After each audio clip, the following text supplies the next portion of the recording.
Focus on your own breath.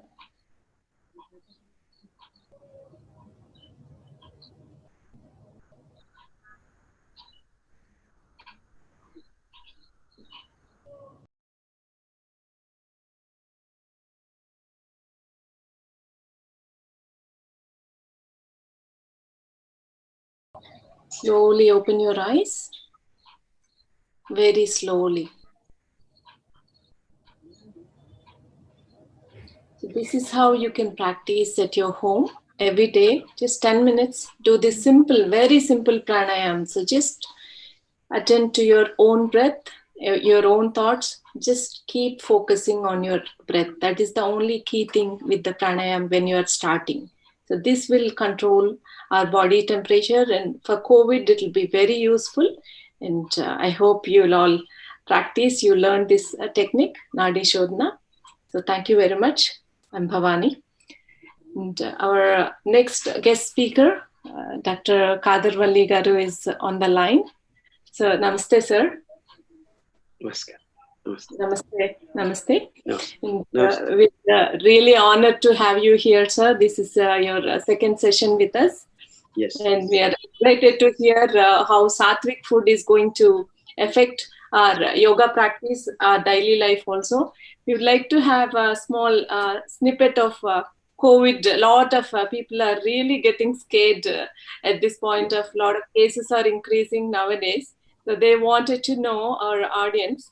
A lot of people even asked me when I said Khadar Vali Garu is joining our sessions. They were asking, so what kind of, there's 4 days if we can practice, how we can get build up the immunity, and how we can do aftercare when you get a COVID, aftercare before even getting a preventive care for COVID also. If you could share with this yoga session also, sir, so that everybody Yes. could practice and share your knowledge.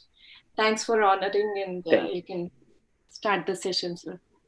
Thank you. Thank you. Thank you. Chappan sir, you want to say something? Thank you. So warm welcome to you. Thank you. Thank you very much for joining, sir. Yeah, please start. Yes. Namaskaram. Andariki namaskaram. Good morning to everyone and everywhere, all over the world. Good morning, good evening, good night, whatever time it suits you. Basically, on this June 21st Yoga Day, there are many dimensions to the definition of yoga. It all begins with combining two states, recognizing and realizing the balanced condition. That is the definition in all dimensions. So, as all of the people now are sensitized all over the world, that yoga basically is connected with realizing God. It's not that you would see God with Vishnu or Shiva or Allah or things like that. See, these are all the concepts that we have developed, and the God in its true sense and true form is Nirguna. Nirguna means there is nothing that you can describe. And what all we know, our consciousness, our dimensions, all that we are aware of is something can be described. So now, to recognize and realize the undescribable, and we are all describable in some form or another. Even our consciousness, everything is describable, which is we are aware of it. And something which is beyond all that, we need to feel, recognize, realize, whatever words that you want to say. So that is yoga. So something, two completely different kinds of things get together. And various levels are part of this issue.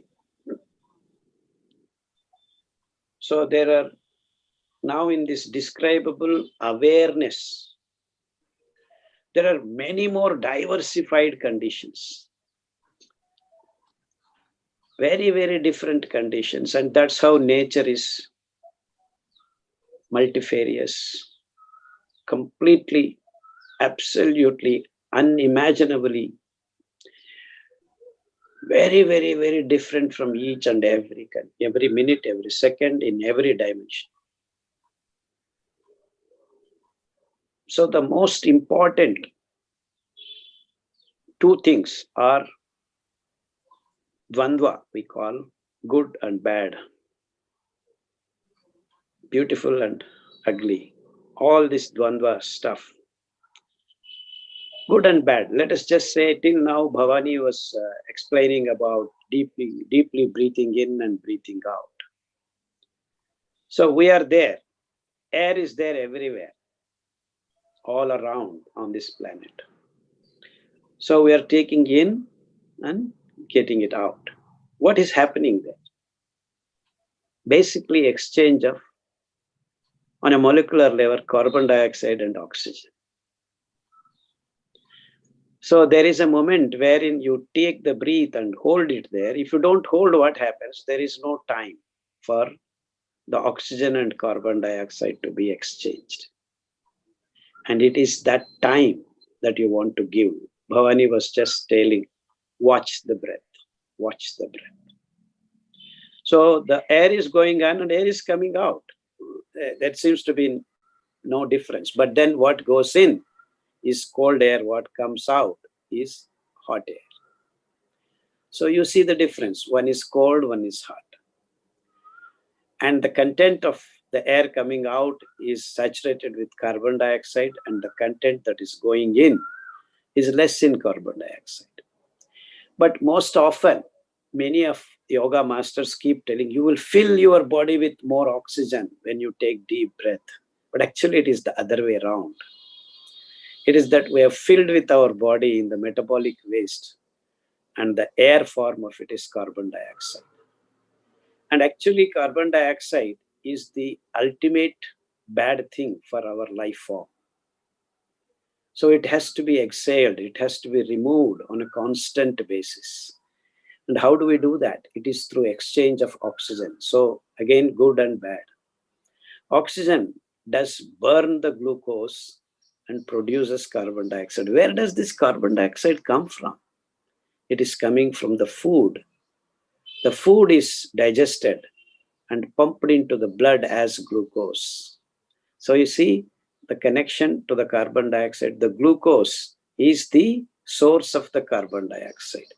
It is the oxygen that goes into our blood, which is held by hemoglobin, that is the red blood cells, which is carried through each and every cell. And the metabolism takes place, the energy transfer happens through pyruvic acid cycle. The pyruvic acid gets to carbon dioxide. So glucose, 6 carbons, pyruvic acid, 3 carbons, then carbon dioxide, 1 carbon. That has to come out. Who is doing this trick? The oxygen. So that is why when the thing goes in, we are getting the energy. And where was the energy? Transported from the light into the glucose molecule. So you see, that's why you do first thing is Surya Namaskara. You come into the sun, the early morning sun, the orange color, and that's when many other chemical reactions takes place so that this transfer of carbon dioxide happens properly. So most often, all the yogic masters keep telling, fill in with oxygen, fill in with oxygen. But that is not the point. The point is to get the bad one out. So now there is exchange. Where does that happen? It happens in the lungs. Does that mean only lungs are breathing? No, each and every cell is actually removing and sending the carbon dioxide to the blood. So every drop, every molecule of the hemoglobin is doing this wonderful job of oxygen and carbon dioxide transfer.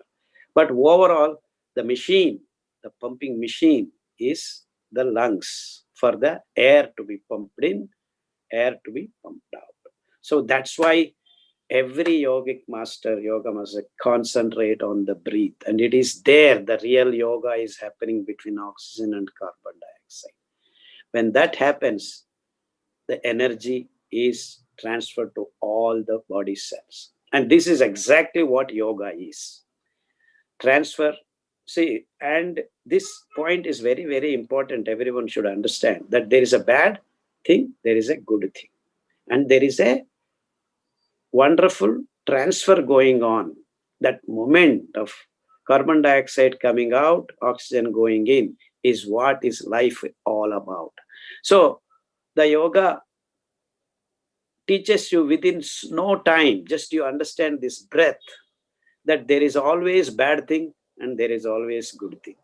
So yoga doesn't mean that you're going to see everything wonderful. You're going to notice the bad thing and notice the good thing. And that is what is yoga all about. So yoga doesn't eliminate bad things or fill you with good things. It is the transition.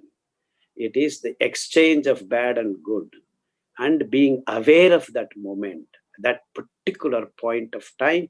You are aware of this, and that being aware and transcending the awareness. So now, where is the food coming into picture?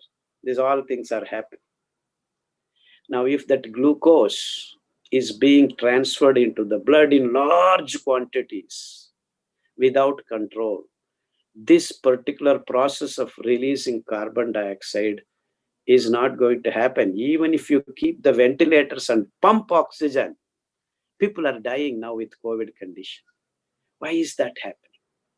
That's because the release of carbon dioxide from the cells is not happening. It is not being pushed out because the system is saturated.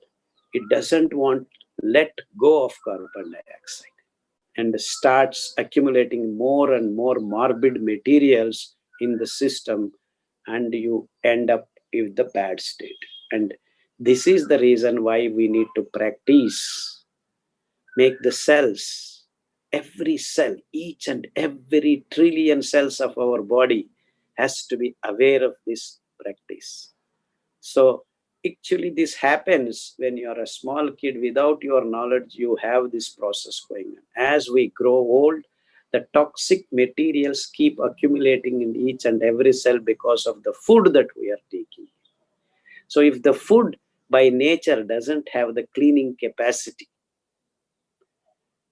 we end up with different kinds of sets of conditions, and that are actually classified in our systems, Sanatana Dharma, that sattvic food, tamas food, rajas food. So if you are aware of the nature of foods that are given by God to all of us, and sadly, the system, the human race thinks everything present in nature is only for us. It's not the case.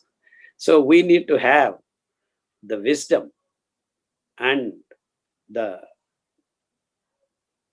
capacity to discriminate what to eat, what not to eat. So everything that makes the transfer of oxygen and carbon dioxide, the exchange of oxygen and carbon dioxide, an easy process. That is what is being in body, being in yogic condition. For that, lot of body postures help a lot to get you to the condition of exchanging this carbon dioxide from each and every cell, so that every cell doesn't participate in giving the morbid waste into the biological systems and accumulate the diseased condition. So everything starts there.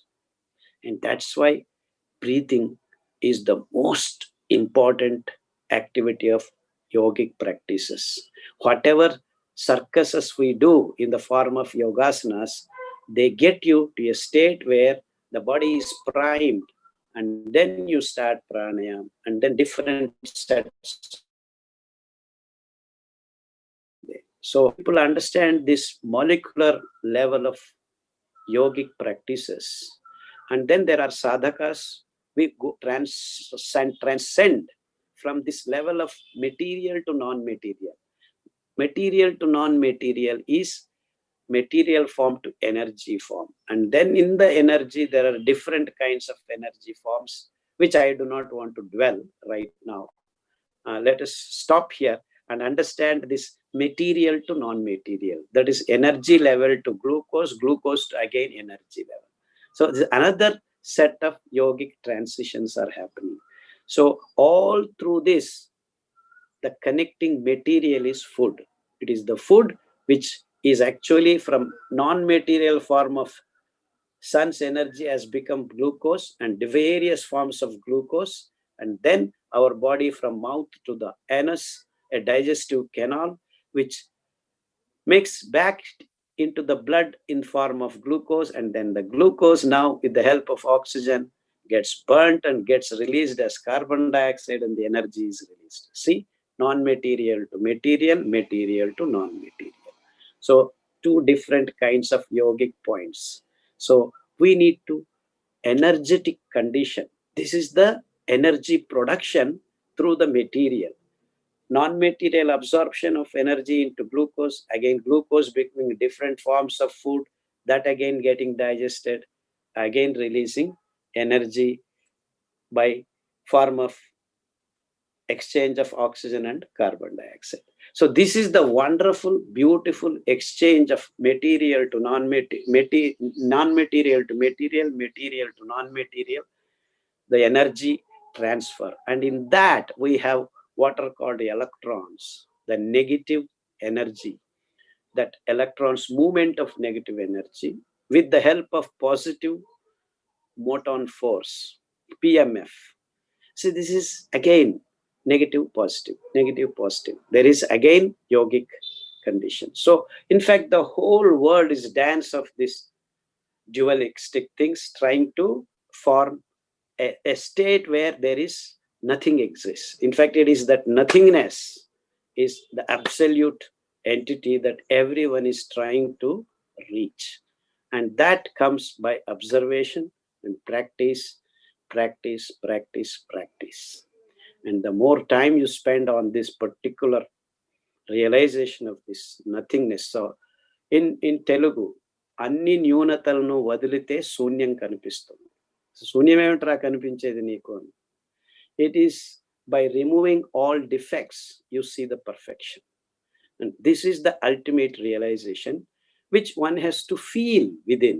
And to see and feel within, you need to spend time. But present day, we're all in a hurry-burry. We are not even watching where our breath is going because we're doing too many things, too many different forms. So much diverse is presented to you, and that's where Maya comes into picture. So you see Maya and reality. To just break this bubble of Maya and reality is the yogic existence. So everything is presented to you. It's you. It's your practice. It's your realization. I can go on telling you different kinds of this bad, good, bad, good, bad, good, bad, good, bad, good, whatever you list. This dvandva we call in our literature with dvandva.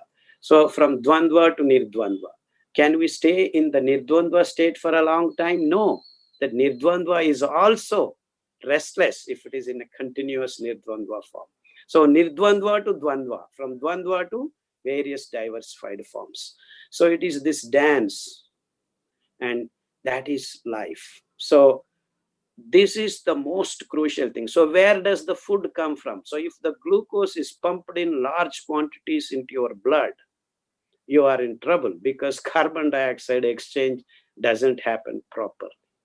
So that's why we have actually again divided the food into sattvic, rajas, tamas. So tamas is the lower form, rajas is the next sattvic. So having sattvic food doesn't solve your problem. Sattvic food puts you on the first step of the yogic sadhaka. So unless you have sattvic food, you are not primed to be in a position to do yoga practices. You understand the basis why one needs to have sattvic food. What does sattvic food mean? Means the body has to be in a position to release the carbon dioxide out into the system so that it gets normalized again. So what happens to the carbon dioxide that goes out? There are wonderful plants which again take it and fix it and release the oxygen. So these kinds of cycles, God has made so many wonderful webs of these cycles, make the life and the non-life interact, and that is again yoga. So this is the beautiful kinds of realizations that you start understanding when you sit in a yogic, meditative, transcending. The word transcending is actually the most crucial point. You transcend gunas, tattvas, bhutas, and then you become nirguna, nirlipta. You understand all that kind of na comes in between. So this is the drama, this is the dance, this is the exchange, this is the transit from here to there to here to here, there to here. All these things are going on, and be aware. And that being aware is the state of mind wherein you're just watching them and enjoying the system. This is, in essence, a yogic person has to watch. And what happens thereafter, once you become nirlipta, nirguna, that moments you start enjoying in the meditative transcending processes, you will start gaining. And it is not for gaining something you do this. There is nothing to gain. In fact, a yogi has all things to lose. So many people are actually nowadays saying, oh, yogasana you do for gaining health, you do for this, you do for that, you become very sharp, you gain your mental memory. All that is absolutely not true. They are all absolutely not connected to this. And if you are thinking, I will do this, I am going to be having a lot of memory, I will be efficient and this, that's not what the guri, the objective of yoga is not that. They all happen by the way. And don't ever think of they being the objective of your yogic practice. The yogic practices will take you to different domain, and these things so happens as byproducts. So don't have your objective for byproducts. The real product is going to appear and present itself when you keep practicing. So we all have to understand the basic material to non-material, and the material that you supply into your body becomes the most important thing right now. And we have to understand what are the foods that have this capacity to keep our body clean by themselves. And so a food material, a sattvic food is one which has the capacity, more than giving you energy, to remove the toxic waste, morbid waste from your body moment by moment. And that is the kind of food that we have been searching for. And I personally believe that we have figured out that there has to be that carbohydrate to fiber ratio, because it is the carbohydrate that gives us energy on getting burnt by oxygen, releasing carbon dioxide. To make the process of release of carbon dioxide easy, we need to have the absorbing the negative electrons into the body pool of PMF, and that is what is actually the fiber content having lignans, which are soluble fiber. And that's why the nowadays people not eating the fiber rich food, rice, wheat, coffee, sugar, meat, all these food materials have no capacity at the end of the day to release carbon dioxide from our body to keep ourselves clean. And this consciousness of food is very, very important. So I keep telling once in a while that the so-called Western science keeps telling monkey becoming man is evolution. No, that's not the case. Man becoming human inculcating sattvic food habits. Becoming sattvic is the evolution. And this evolved sattvic starts the yogic practices and becomes a yogi. So to become a yogi, sattvic food is the most important material there. So a yogi has to recognize this and start practicing.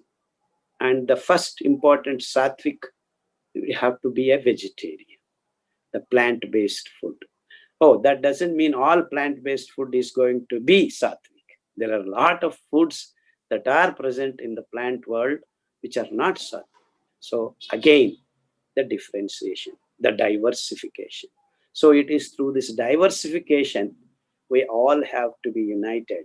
So we need to recognize regional, local foods that are sattvic, that can help you to release carbon dioxide from your system and keep each and every cell of the trillions in number to your core cleanliness. And this core cleanliness cannot stay for long, because by staying there, you generate dirt. And to get it out, again, you get into this duality. So it is the duality, non-duality dance, which is again a yogic experience. People don't get confused. I'm making it very simple and very clear. So there are two different change of one state to the other is the definition of yogic practice. So all people are actually talking most of this yoga spiritual. Spirituality. See, there is no spirituality. So the spirituality has to be strongly footed in the material domain. So don't neglect the material domain. That's why choosing your food, doing the right thing is very, very important. Oh, do whatever you want, you do yoga, you will be all right. No, nothing like that. Nothing is going to happen that way. Nothing is going to happen that way. So everything is important. Small, minute nuances of our life are very crucial. And it is these small things that are going to make you achieve the biggest yogic experience of exchanging the carbon dioxide and oxygen. It actually happens, by the way, by itself. What we're all trying to do is watch it and make it absolutely efficient. And that's what is yoga. And this is my simple, straightforward, whatever you call description, or my life. I have been practicing the Sanatana Dharma's yogic food systems or thought processes, watching myself. And there's nothing, end of the day, you have not got anything actually. It is that you start losing a lot of things that you are given by the society. So you become fearless, you become clean, you become clarity. All these things are going to happen by the way. And the experiences are completely personal. And many sadhakas might even experience the God itself. So the God realization is the ultimate goal of any yogic practice, be it there are different kinds of kriyas, different kinds of yogic practices. It doesn't matter. It hardly matters. Ultimately, it is the God realization, and it is us, the mortals system, trying to reach the immortality. Again, the duality of mortality and immortality. And it is the transition, it is the exchange, and it is that state that we all need to aspire and look for. And we need to conduct accordingly on this planet, which basically translates into a single sentence: Sarve Janaha Sukhino Bhavantu. Sarve Janaha Sukhino Bhavantu.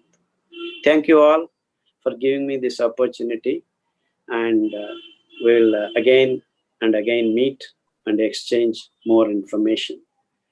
Information, no information, exchange of information. And that is actually another way of practicing yoga. Okay. Thank you all. Namaskar. Srinu garu, Manavta garu, Bhavani garu, andariki namaskaram. I'm taking leave of you. Thank you so much. Thank you, Dr. Khadar. So it's a wonderful information, especially in yoga. The most important subject you covered the very first thing is food. As the first thing, the food people are neglecting. In the Bhagavad Gita, in the yoga itself, what is yoga in Yuktahara. Yuktahara viharasya yukta cheshtashu karmashu. Absolutely. Yukta swapna bodhasya yogo bhavati dukkha. All the dukkhas can be removed only through this. First starting with yuktahara vihara corrections. Lifestyle corrections. Sixth chapter Bhagavad Gita. That's one of the most crucial, important sloka. Absolutely, sir. That all the yoga practitioners, yogic masters should be aware of and should be taught. Absolutely. Thank you, sir. Khadar, for enlightening all of us. Thank you all. Any questions, maybe you can post later on. Khadar Garu can answer in next sessions. Thank you. Thank you very much. Okay, sir. We might be having another session. So thanks for honoring our request, sir. Yes. Thank you. Thank you all. Thank you all. Thank you very much. Okay. Now. Yeah, I will stay along for some time. You go ahead with your future. Okay. Yeah, thanks again. I just want to summarize it, sir, how we can get rid of stuff. Actually, that is the essence of your message. So we all accumulate so much stuff, either materially or mentally also. Yes, so emotionally, in different forms. Yes. We want to go back to how we were born with the, good feelings Nirguna. and happiness. Nirlipta. Live in the present moment and all that. So this will happen with these. These are the aids for us, tools for us to go into that state. Because of the society or because of our external influences, we have these accumulation, how to get rid of it. But we don't need to expect too much. Yeah, Kashayas and sattvic food, that is the fiber-rich content foods that are very important. Yeah, Kashayas and fiber-rich foods. Yes. Yes, sir. And we better not to even compare with others, even this practice also. Okay, he's getting good sleep, he's becoming free. So this comparison, we have been really grind out in our brain. Wherever you go, all over the world, that's where we are suffering. Either it's a materialistic or this experience also. Okay, are you able to do it, meditation? I can do it. But it's a personal experience. Every one of us is different. It's unique. You can't be like same everywhere all the time. So just instead of comparing, just self-study and then observe yourself and compare with yourself how efficient, how peaceful you are by each day. So that is the message. Thank you very much, sir. Our next session is starting by UK team. So we are handing over to UK team. Manota UK team is going to start their session. For a UK team also, one of the important messages Khadar Garu has given, I think the many people have joined. The summary is eat local non-violent food. So one of the basic principle in yoga is non-violence. So what he has given is the eat local, the vegetarian food locally, seasonal, local and seasonal. The another aspect from his words is basically the non-violence is a key message there. Because when you eat local, there is no transportation, pollution free. At the same time, you also save the environment. You can gain the seasonal means, the one which is grown naturally, probably most of the stuff, whatever the naturally available. Of course, there is very few, but that is very, very important. What Khadar Garu message, being close to the nature and respecting Mother Nature. Yeah, thank you, Dr. Khadar.